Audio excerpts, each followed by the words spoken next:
Good morning, dear children. Welcome to your EVS class. In EVS, today we are going to revise Chapter 9 Shelter. What is shelter? A place where we live. और हम कहाँ रहते हैं? हमारे घर में. So in this chapter, we will discuss about why do we need house? How many kinds of houses are there, and we will discuss about different rooms in house. So let's start. My house protects my family from the hot sun, cold winter, rain and thieves. It also keeps my family and belongings safe. So dear children, अगर आपसे कोई भी पूछता है आपको घर क्यों चाहिए, तो आप क्या कहोगे? क्योंकि हमें घर बचाता है गर्मी से, सर्दी से, बारिश से, चोरों से, है ना. और हम अपने घर में सुरक्षित भी फील करते हैं. हमारा जो सामान है वो हम कहाँ रखेंगे अगर घर नहीं होगा? तो हमारा घर हमें और हमारे सामान को भी सुरक्षित रखता है. And in these days due to COVID also we all are inside our houses. और क्या कहा जा रहा है कि जब तक बहुत ज़रूरत ना हो घर से बाहर मत निकलिए, घर में रहिए, सुरक्षित रहिए. तो हमारा घर हमें बचाता है, protects us from hot sun, cold winter, rain, thieves and keep us safe. Right dear children, हम तो अपने घर में सेफ फील करते ही हैं. Animals also make their houses. Birds make their nest, ants make their houses. Right और ये जो बी है, bee they make bee hives. Lion lives in a den. तो even animals also need a house. Now we will discuss about types of houses. There are two types of houses, कच्चा house and पक्का house. कच्चा houses जो होते हैं बेटा वो ज़्यादातर विलेजेस में होते हैं, और उनको बनाने के लिए जो मटेरियल मीन्स जो सामान यूज़ होता है वो होता है मड मीन्स मिट्टी, ड्राइड ग्रास सूखी घास, और स्ट्रॉ मीन्स तिनके. These houses are not permanent. ये बहुत पक्के नहीं होते, ये टूट जाते हैं. ज़्यादा आंधी तूफान या कई बार अर्थक्वेक्स ऐसा कुछ भी आ जाए तो ये घर बहुत कच्चे होते हैं. तो these are not safe houses, क्योंकि इनको बनाने वाला जो मटेरियल है वो कच्चा होता है. मड, ड्राइड ग्रास और स्ट्रॉ. अब बेटा गांव वगैरह में भी ऐसे हाउसेज ज़्यादा नहीं होते हैं. तो temporary houses are made with mud, straw and dried grass, and they are mostly found in villages. Permanent houses, हम सबके घर कैसे हैं? परमानेंट हाउसेज, जिन्हें हम कहते हैं पक्का हाउस. और उनको बनाने के लिए कौन सा मटेरियल यूज़ हुआ है? Bricks, stone, cement, wood, steel rods. ये सारा मटेरियल पक्का होता है. ईंटें हो गई, सीमेंट हो गया, पत्थर हो गए, लकड़ी हो गई. तो हमारे जो घर हैं आंधी तूफान से हमें आराम से बचा लेते हैं. जब भी तूफान आते हैं, आंधी आती है, बारिश आती है, तो क्या हमारे घरों में पानी आता है? नहीं आता. We all are safe at our homes. Some people live in independent houses. बेटा जो शहरों में सारे घर हैं या फिर सेक्टर्स में, वो कैसे घर हैं? इंडिपेंडेंट, अलग अलग हैं सबके घर. लेकिन आजकल बहुत बड़े बड़े हाउसिंग कॉम्प्लेक्सेस भी होते हैं. एक बहुत बड़ी बड़ी बिल्डिंग्स होती हैं जिनके अंदर फ्लैट्स होते हैं अलग अलग फ्लोर्स पे.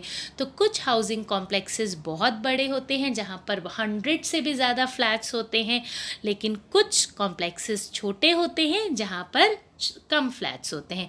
इन Karnal also there are many housing complexes like palm residency, JBB, और भी बहुत, रास रेजिडेंसी. तो ये सब क्या हैं? Housing complexes.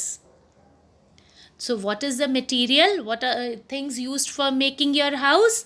What will you say? अगर आपसे कोई पूछे कि जो आपका घर है उसमें क्या मटेरियल यूज़ हुआ है पक्का हाउस बनाने के लिए, we will say bricks, cement, steel rods, woods and stones.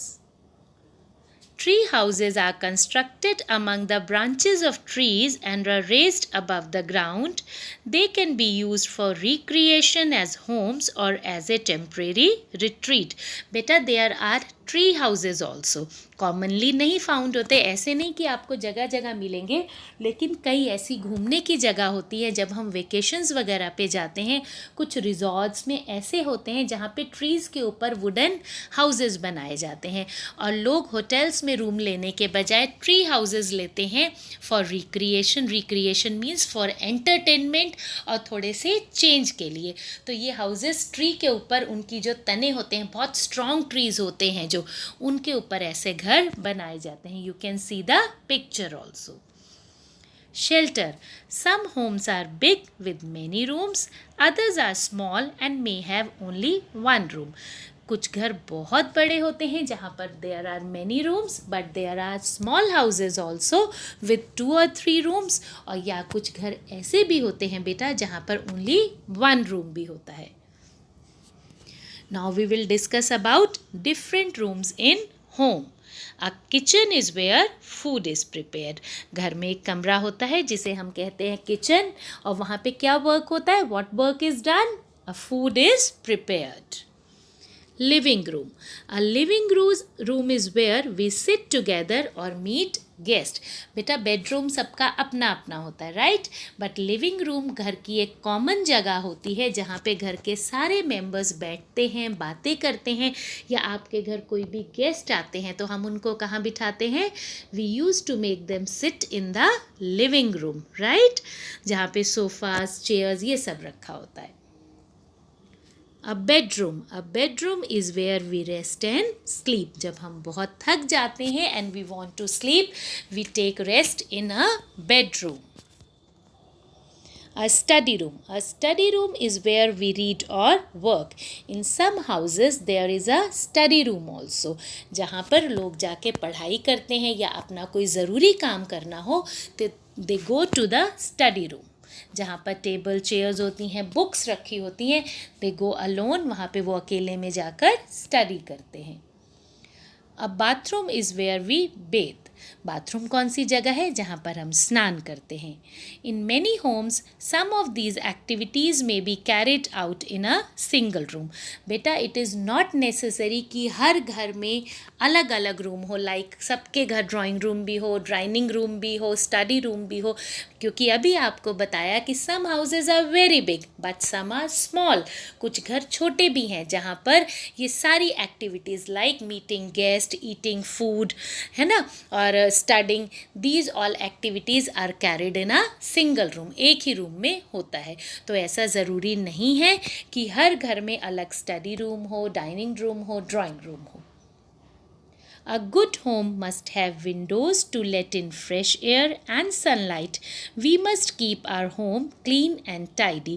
तो एक अच्छा घर कौन सा है? अच्छा घर वो नहीं है जहाँ पर बहुत सारे कमरे हैं. अच्छा होम वो वाला है जहाँ पर अच्छा वेंटिलेशन है. वेंटिलेशन मीन्स ताज़ी हवा का आना जाना, और जहाँ पर अच्छे से सनलाइट आती है, धूप की रोशनी, है ना, धूप आती है, रोशनी आती है, तो that is a good house. तो अगर आपसे कोई पूछे how do you define a good home, एक गुड होम कैसा होना चाहिए, तो it should have windows to come fresh air in and sunlight. आप अपना क्लासरूम भी अगर बेटा देखेंगे तो आपके क्लासरूम में कितनी विंडोज़ हैं जहाँ से फ्रेश एयर आती है और प्रॉपर सनलाइट आती है. And we should remember that we must keep our home clean and tidy. हमें अपना घर बिल्कुल साफ़ सुथरा रखना चाहिए, तभी हम सब भी हेल्दी रह सकते हैं. Now the point comes, how can you keep your house clean? क्या ये मम्मा की ड्यूटी है घर को साफ रखना? So dear children, what can you do to help her? आप लोग क्या कर सकते हैं? After playing, you can keep your toys at a proper place. After studying, you can keep your books at proper place, right? आप अपनी चीज़ों को सही जगह पर रखें. By throwing garbage in the dustbin, जो भी कूड़ा करकट है, कागज़ इधर उधर नहीं फेंकें, उनको कहाँ डालना है? You have to throw the garbage in the dustbin. By mopping and brooming the floor, हम अपने घर को साफ रख सकते हैं झाड़ू पोछा करके. Mopping means पोछा लगाना, brooming means झाड़ू लगाना. by removing dust from household things. आप सब ने देखा होगा कि आपके घर पे दरवाज़ों में से, विंडोज़ में से कुछ डस्ट पार्टिकल्स आते हैं जो हमारे घर के आइटम्स के ऊपर मिट्टी मिट्टी दिखाई देती है ना, और मम्मा उसको क्लीन भी कर रही होती है कपड़े से, राइट? वो डस्टिंग कर रहे होते हैं. तो by doing dusting also we can keep our house neat and clean. और इस चीज़ में भी आप सब अपनी मम्मा की हेल्प कर सकते हैं. Most houses have flat roofs. Houses in the mountains, however, have sloping roofs. This allows rain and snow to slide off easily. Beta, we all live in pakka houses and we all live in plains. हम plains पे रहते हैं जहाँ पर बहुत बारिशें नहीं होती. तो हमारी छतें कैसी होती हैं? बिल्कुल फ्लैट, सीधी होती हैं. लेकिन जो माउंटेन्स हैं, जहाँ पर बड़े पहाड़ हैं, राइट, वहाँ पर बहुत बारिशें होती हैं, वहाँ पर स्नोफॉल भी होता है, बर्फ़ भी होती है. तो उनकी छतें कैसी होती हैं? They have sloping roofs. Sloping means ढलान वाले. आपके अगर आप पार्क्स में जाएं और आप स्लाइड्स पे जाते हैं तो आप स्लाइड पे जैसे ही बैठते हैं आप लोग उस पर फिसल जाते हैं, राइट? तो जो माउंटेन्स वाले हाउसेज हैं उनके जो रूफ्स होते हैं वो भी ऐसे स्लाइड जैसे बने होते हैं, ताकि अगर बहुत बारिश हो या स्नोफॉल हो तो पानी नीचे फिसल के फर्श पर आ जाए. क्योंकि अगर इतनी बारिश हर समय स्नोफॉल होगी और छतों पे उनके पानी रुका रहेगा तो उनके घर में सारा मॉइस्चर आ जाएगा, नमी आ जाएगी. That's why in hilly areas in mountains the houses have sloping roofs. That's all for today. Bye bye. Take care.